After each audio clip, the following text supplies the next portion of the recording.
It started with a note. Please relocate this eyesore or face sanctions. HOA compliance officer. It was signed L. Westbourne in curvy cursive and smelled like lavender mixed with authority. I thought it was a mistake at first. Maybe someone taped it on the wrong windshield. But the next morning, there was again this time fixed to my driver's side mirror with painter's tape, like a gift-wrapped threat. That's when I knew. This wasn't about a misunderstanding. This was a Karen situation. Except her name wasn't Karen. It was Lorraine Westbourne. By Thursday, she'd escalated to printing fake citations, $75 non-compliance fees, under a bogus clause titled Vehicular Harmony Ordinance. The ticket looked like it had been printed using an ink cartridge last replaced during the Obama administration, and at the bottom was a seal from something called the Department of Community Harmony. Spoiler, that department doesn't exist. I confronted her by the mailbox. She didn't flinch. Instead, she sniffed and said, "You should be thankful we let you park that thing here. My truck is steel gray F-450 I use for work and weekend trips was legally parked in one of my 2 assigned spots. It wasn't an ice cream truck. It didn't have graffiti. It was just big. Doesn't matter," she snapped. "It disrupts the visual flow of our family-friendly parking schema." Then she pulled out her iPad and started snapping photos of my truck and my building. And no, Jokami shoes. That's when it hit me. Lorraine wasn't enforcing rules. She was curating a neighborhood aesthetic. Within a week, she'd rallied 3 other HOA board members to push a new temporary vehicle size review policy, obviously targeting me. Out of sheer curiosity, I attended the meeting. She opened with a PowerPoint titled Monsters Among Us, Oversized Vehicles and the Decline of Suburban Unity. There were side-by-side comparisons of my truck next to things like sailboats, tour buses, and, for some reason, a clip art of Godzilla. One slide just had my license plate zoomed in with the word threat over it in red Comic Sans. Her argument? If we don't protect the visual environment, who will? I tried to speak, but she cut me off. "This is an open court, sir. This is a quorum." The motion didn't pass. Turns out the treasurer drives a landscaping van, and the secretary's teenage son owns a lifted Tacoma. But Lorraine wasn't done. The next morning, I found 3 orange cones behind my truck, taped to them. Pending relocation review. Do not move. She'd staged her own construction zone. I half expected a guy in a hard hat to show up and demand to see my VIN. Well, I called the property management company. They said they had no record of any pending review and that Lorraine didn't have authority to block vehicles. Still, the cone stayed all week. Then came the chalk outline. Yes, a chalk outline. Around my tires. As if my truck had murdered the concept of symmetry. Rick, my neighbor and retired tech analyst, filmed her crouching like a CSI detective, muttering about visual encroachment. I posted the video in the community Facebook group. Lorraine cracks the case, the truck that killed Harmony. It got 183 likes in 4 hours. And that's when Lorraine shifted from passive-aggressive to full-blown suburban Cold War. She began hosting 6:30 a.m. compliance walks, clipboard in hand, solemnly checking my license plate like it was on a watch list. One day, I came out to find a tow notice printed in blurry grayscale stock imagery. Meanwhile, my actual lease agreement was laminated and sitting in my glove box like a legal talisman. I didn't react, because sometimes the best way to deal with someone trying to trap you is to let them trap themselves. But Lorraine doubled down. She hijacked the HOA newsletter, transforming it into her own tabloid. The new column?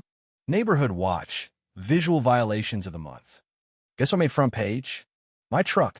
Headline, When Vehicles Attack, Community Unity at Risk. She even included my unit number and a blurry zoom-in of my license plate. There was a poll.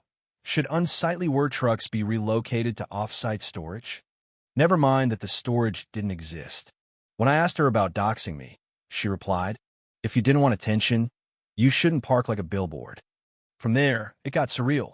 I started getting weekly HOA memos about bizarre bylaws like, all visible lug nuts must match the community color palette. Tire tread should not suggest aggression. She even cited me for vehicular intimidation. Then came the boot. Bright yellow, attached to my rear tire. Not from the city, from her nephew, who built it in his garage. He called it a community prototype. I called the cops. Officer Sanchez arrived, looked at the boot, then back at me. Is this thing held together with zip ties and a prayer? Lorraine stormed out in her bathrobe, waving a clipboard. We are within our rights to neutralize visual hazards, she declared. Officer Sanchez raised an eyebrow. Ma'am, this is a Mad Max, and you're not the Department of Transportation. I thought it was over. But Lorraine didn't just want the truck gone. She wanted control.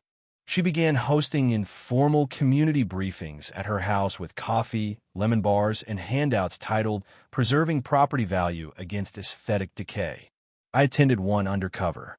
Hoodie, hat, low profile. It felt like a PDA meeting mixed with a cult. On a whiteboard labeled Vehicle Offenders, my name was underlined 3 times. Then came the big reveal. Lorraine was running for HOA president. Campaign slogan? Restore the curb appeal. She passed around printed compliance report cards where residents could rate their neighbors in categories like lawn consistency, holiday decoration modesty, vehicle vibe. One guy asked, "What if I like my neighbor's vibe?" She replied without missing a beat, "Then you've been desensitized." She created a Community Appearance Task Force, CATF. They wore reflective vests and walked around every Saturday, leaving orange slips for violations like overly expressive bumper stickers, windshield shine exceeding neighborhood norms. She even tried recruiting my neighbor Miguel by offering to overlook his motorcycle decibels if he joined the anti-truck crusade. He told her to stick that offer where the exhaust doesn't shine. Then I received an official-looking letter from the Provisional Committee on Vehicular Harmony. She made that up too. So I submitted a crayon drawing of my truck with angel wings labeled the Saint of Hauling.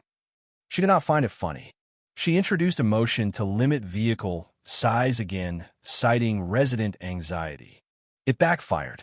Her son drives a lifted Jeep with skull decals. At the meeting, I presented an enlarged photo of his Jeep and held up a ruler. If we're regulating size, I said, this thing needs a parachute. Laughter. Lorraine turned the color of undercooked salmon. Still undeterred, she emailed the city, claiming I was running an illegal commercial business from home. The city inspector showed up, looked at my driveway, and said, "Ma'am, this is just a guy with a truck." So she escalated. She staged a photo protest. Her CATF members stood in front of my truck wearing shirts that read, "Protect the pavement." She turned the pictures into a calendar. Tried selling it door-to-door to fund a mural of how the parking lot should look. The HOA shut it down. So Lorraine created a fake HOA subdomain and emailed residents declaring my truck a Phase 3 infraction. My neighbor Ellie emailed property management to verify. They responded, "Lorraine Westbourne does not have access to official communication channels. Please disregard messages from HOA compliance at brightgrove.biz." I printed that email, framed it, and hung it in my garage. Still, Lorraine wouldn't quit. Then came the twist. Rick texted me one night. "You need to see her backyard shed." The next afternoon, under the guise of helping him set up a new fence, I peeked behind her house. Hidden behind ivy and a live, laugh, love sign was a shed, with blackout curtains, a surveillance antenne, and a rusted sign. Westbourne Realty Group since 1987. A Google search revealed it was a defunct company, shut down after allegations of misconduct. Turns out, Lorraine used to be a city code enforcement officer retired after an internal audit. Rick, being a data analyst with time, found the audit minutes. She had falsified infraction data to inflate violation quotas for bonuses. Suddenly it all made sense. The fake citations, the rogue boot. She wasn't power-hungry. She was power-elapsing. At the next board meeting, just as Lorraine clicked to slide 5, Menace After Dusk, I stood up. "Before we allocate funds," I said, holding up the audit report, "shouldn't we discuss conflicts of interest?" The room went silent. I clicked the next slide. A screenshot of her ethics violation. "You lost your badge for lying to the city," I said. "And now you're lying to us." She lunged for the projector. Too late. Rick stood up. We also found a hard drive back there labeled HOA Compliance Archive. Lorraine's face turned chalk white. "You broke into my shed," she shrieked. Rick shrugged. The fence was already open. "You can't copyright a coincidence." The HOA president leaned forward. "Lorraine, do you realize impersonating board authority is a felony?" She gathered her papers like a losing poker player and fled. The board initiated a vote of no confidence. Effective immediately, Lorraine was suspended from all HOA activity. The CATF was disbanded. The mural calendar canceled. The fake signage confiscated. She left that meeting holding her laminated badge like it was a holy relic. But the spell was broken. I compiled every fake citation, every email, every absurd lugnut clause into a document titled Operation Overreach. I sent it to City Civic Integrity, the HOA's legal counsel, the management company, and the neighborhood's insurance provider. Turns out impersonating a governing entity puts the whole HOA's liability coverage at risk. A letter went out. All self-issued compliance notices suspended pending full review. Translation: Lorraine was officially over. And I wasn't done. I edited Rick's chalk outline footage into a mock trailer titled The Pavement Enforcer. It went viral in our community group. Then came the parade. Visibility Day. Residents parked their biggest, boldest, most beautiful vehicles. My F-450 sat center stage wrapped in twinkle lights with a sign. Still legal. Still glorious. Even the HOA president brought beer. Lorraine watched through her blinds. Weeks later, she quietly put her house up for sale. The listing read, "Motivated seller. Quiet street. No drama." The buyer? A couple with a food truck and a St. Bernard named Chaos. Their holiday display featured 14 inflatable penguins and a neon sign. No citations. Only vibes.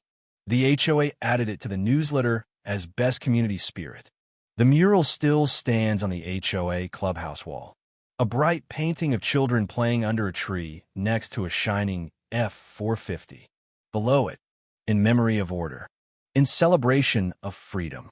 Sometimes I sit on the tailgate with my coffee and watch new neighbors walk by. They always ask, "What's the story with that truck?" I smile, because now it's more than just a truck. It's a monument to standing your ground, to parking with pride, to surviving laminated tyranny, and to reminding every future Lorraine, not all heroes ride in. Some just refuse to move.